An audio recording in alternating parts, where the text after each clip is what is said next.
Hey, Heather, welcome back to Red Hot Mindset. I'm so glad that you are with us today. Hello, I'm so excited to be here. Yes, last time. So if you didn't get to listen to the last one with Heather, we went a little bit further into her background. She's a mommy blogger from Lessons from Home, really awesome blog of faith, homeschool, dealing with grief, all that stuff. But last time we talked about embracing a new beginning. And this week, I'm really, really excited because I think this is something that probably almost all women struggle with at some point, maybe some more than others. I know I've struggled with it really deeply in the past, is facing anxiety. And I think this past year has been very anxiety ridden for a lot of people. And we have been in so much unknown. And I'm just telling you, that's a constant battle. And I'm going to just share for me. I mean, I did struggle. I came out of a very deep depression, a severe depression and anxiety in college. I'm healed from it now, but it's a constant battle because as soon as anything changes or, anything rises, that comes back. And I have to fight it again, right? So Yes, it's not like our battles are ever completely won.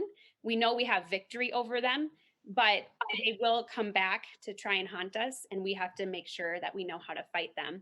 And so yes. I'd love to hear, have you dealt with anxiety yourself in your personal life?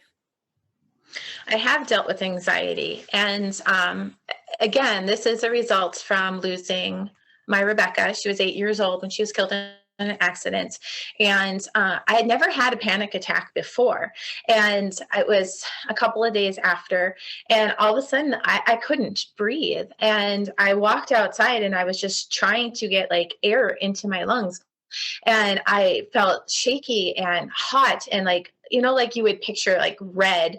And I didn't know like what to do with it. And, it crossed my mind, like, what if I'm having a heart attack or what if I'm dying here? And, and, and that's when I realized, panic attacks are real, and a lot of people suffer from them. And as time went on, I learned to deal with the attacks themselves. And aside from the attacks, that extreme, overwhelming, can't breathe and the shaking and stuff like that, just the overwhelming anxiety that we face in our everyday lives. And, truthfully, life is hard and bad things happen. We live in a fallen, sinful world, and we are in Satan's domain. And people die, people are murdered, children are abducted, and terrible things happen to them. And I'm not going to list all the terrible things that happen in the world, but I mean, we have reason to feel anxious, and there's a lot of uncertainties that we face. And even as moms, right from the beginning, questions of, do I breastfeed my child, or, am I going to give them tummy troubles if I formula feed? And, on up to, my child is now 16 and driving. Do I let him drive with friends? Things like that. And just learning to let go of them. All of that brings anxiety. And then, you have relationships, in your marriage, and with friends and other family members. And so we live in a society too that is very fast paced, and I feel like there's a lot of expectations that we moms put upon ourselves, that can cause anxiety as well. And then, you throw in the whole pandemic and the quarantines and people losing their jobs, and, being afraid to shop in the stores because you're afraid you're going to catch something and bring it to a loved one. And, what if bring it to your children and they get sick? So there's so many things for us to worry about because life is hard. Yeah, right. Well, and as moms, we don't only worry about ourselves. We worry about Right. everyone around us, right? We worry about our kids, and we worry about our husband, and we worry about their job, and we worry about our job, and we worry about, getting the kids getting to school, getting their homework done. I mean, there's so much worry. And I feel like my husband doesn't worry about anything. He just takes care of himself, right? That's not a bad thing. I think that's actually a really good trait, but it's like, but as moms, we put on that role, or as We do. women in general, I think we're just very nurturing people. And so not only do we hold our anxieties, but a lot of times we hold other people's anxieties and burdens, and we have a hard time letting them go, Yes. and trusting, and just easing and getting into that peace mode. My husband's a very peaceful person, and sometimes it irritates me so much. I don't know if your husband's like that, but I'm like, can't you just be mad right now? Or can't you? And I'm just dealing with it all, and all those emotions are coming up, and I'm just anxious. And he kind of, one of the things that he and I have learned growing up is just, if it doesn't matter 5 years from now, it doesn't matter now. And maybe we'll talk about that later, but it's true. If I mean, we could have so much anxiety, or we have so many fears about things that are never going to happen anyway. Right. So most of our fears come from that, things that are never going to happen. So I think that as moms, this is something that's really important. I feel like it's relevant right now. Right. Why do you think that this topic matters so much?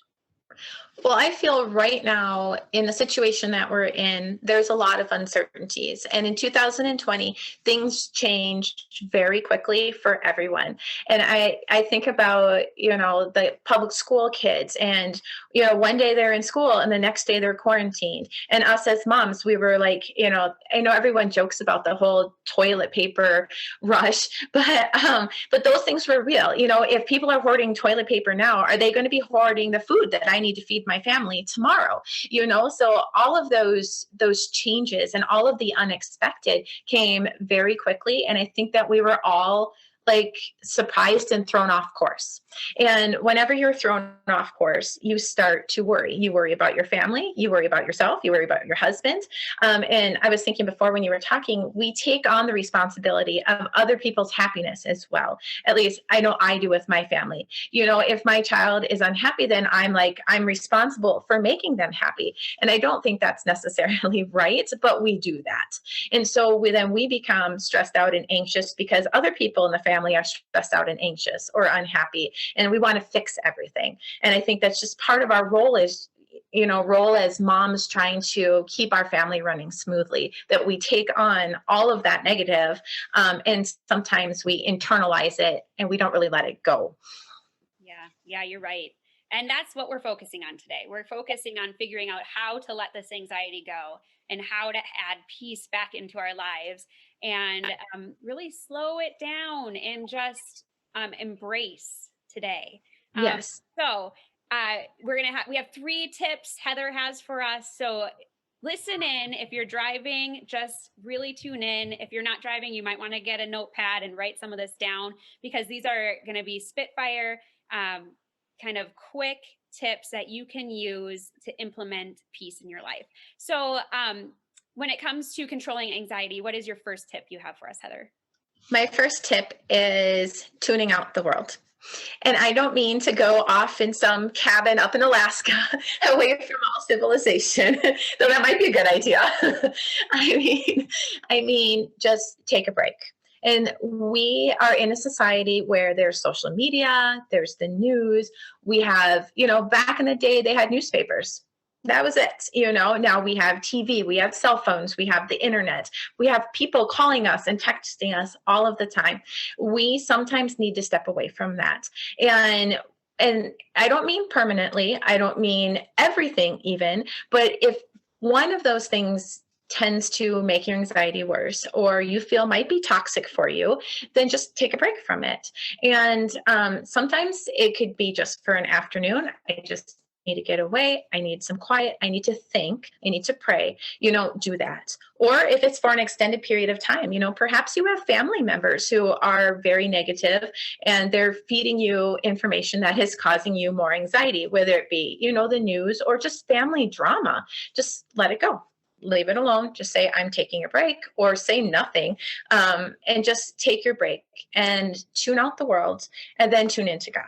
And I think that, I don't know that tuning out the world is enough. I feel as if we also have to tune into God, because we can't handle all of the things that are going on around us on our own. And even if you try to eliminate the most of the stressors, some of them remain. There's still a pandemic going on. We're still worried about our families. Our husbands still need to be working. Our children still need to be fed, so you can't tune it all out. It still exists. So you tune out what you can and then tune into God and allow God to give you the peace through everything else. Yeah, I love that. Tuning out the world and tuning into God. Something that I've been doing I may have talked about on the podcast, I may not have by now, but is I tune out social media. And I learned this from Stephanie Gass. She's one of my favorite mama entrepreneur podcasters. And she deleted her apps every day at 5 o'clock and on the weekend. And I've been doing that. And I'm telling you, it has been a life changer because I'm kind of more tuned into my real world than Yes. I was before. And I needed that because I have kind of an addictive personality. So if I start something, I like to finish it.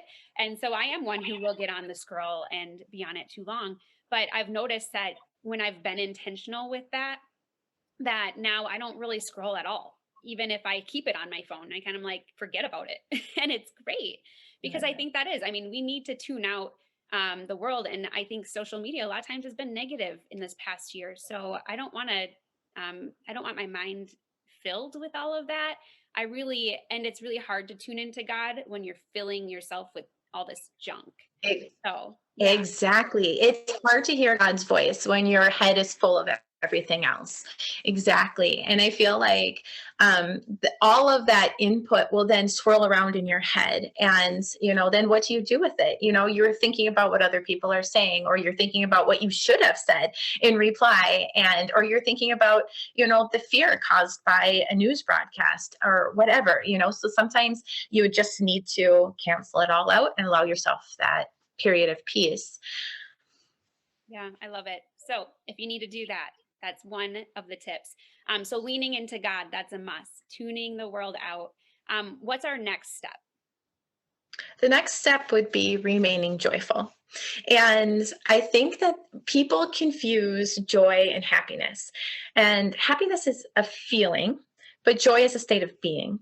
And we often allow ourselves to be negatively affected by what goes on around us. And that would be, a feeling, happiness, sadness. But what we really need to do is turn to God and find true joy. And whenever I am feeling particularly anxious, I do put on a lot of praise music because I feel as if that praising God, that being thankful that you have a creator that loves you, being thankful that you are okay right now, being thankful that you're not facing all of this alone. And I often think of the verse from Habakkuk. I'm going to read it if that's okay. Habakkuk chapter 3, and it says, although the fig tree will not blossom, and neither will there be fruit on the vines, the labor of the olive shall fail, and the fields will yield no meat. The flock will be cut off from the fold, and there will be no herds in the stalls. Yet I will rejoice in the Lord. I will joy in the God of my salvation. The Lord God is my strength, and he will make my feet like hinds feet, and he will make me to walk upon high places. And I feel as if here on earth, we do have high places where we can escape all of the bad things that are happening around us. And I don't mean to be like lofty and aloof and in your own little world. I just mean, taking all of that to God and being okay with it all because we have someone greater. And Habakkuk was obviously in the middle of some sort of a drought, there was no food, but he still rejoiced. And no matter what bad things are going on in our lives, we have reason to rejoice because we are saved, because we have a God who is great, because, we are loved and taken care of. I love that. And actually, I do think that one of the biggest antidotes to anxiety is praise. Yes. And we are called to it. We're called to doing it in the good and in the bad, when we want to, when we don't want to, because of who God is. And I think you're right. When I crank up that praise music, it helps me. That's one thing that I have learned when my household is loud and chaotic, or I just feel really anxious or whatever. I mean, I have 3 boys. It's going to be loud all the time, Right. and I usually tune it out. But there are times, or when my anxieties rise, I can control. I mean, I control the atmosphere of our house, and a lot of times I'm the one that's making it chaos. But when I Right. put that praise music on, it's like this peace comes on, even if it's loud. Still, it's so weird, but it's Yes. true, and that's what the praise is all about. It's like finding that joy in the midst of the crazy. And I wonder if you think, because I agree, I think happiness and joy are two very separate things, Do you think that you can feel unhappiness and still have joy? I would say yes, because happiness or unhappiness is a feeling. Joy would then be what you would draw strength from in order to get through whatever you're feeling. So you're not supposed to be in a state of unhappiness for a long period of time. Feelings come and go. You're angry, you cool off. You're happy, whatever made you happy goes away. Christmas is over, the birthday party's over. And so you just have to keep like reminding yourself that we cycle through all of that. Real true joy is not dependent on those changing of feelings. Those feelings come from our circumstances. Yeah, I like that. I always say feelings are schizophrenic because they are. It's like They are. one minute you're like raging, the other minute you're super happy, and then you're annoyed, and then and it's just so funny how our emotions can do that, and how we have to learn how to control that and realize that our Yes, emotions aren't truth; they're not fact.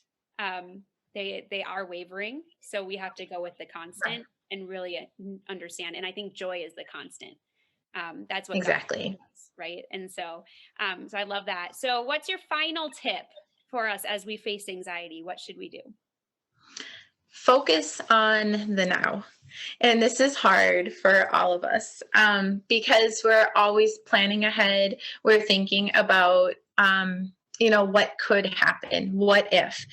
Don't what if. Just stop yourself. Don't think about what if. When you cross that bridge, God will lead you to what you're supposed to do, and God will assure that you are okay. And by okay, I don't even necessarily mean that nothing bad is going to happen to you, because we know that it does, but we know that He's walking with us. He says, when you pass through the fire, I will be with you. When you walk through the waters, I will be with you.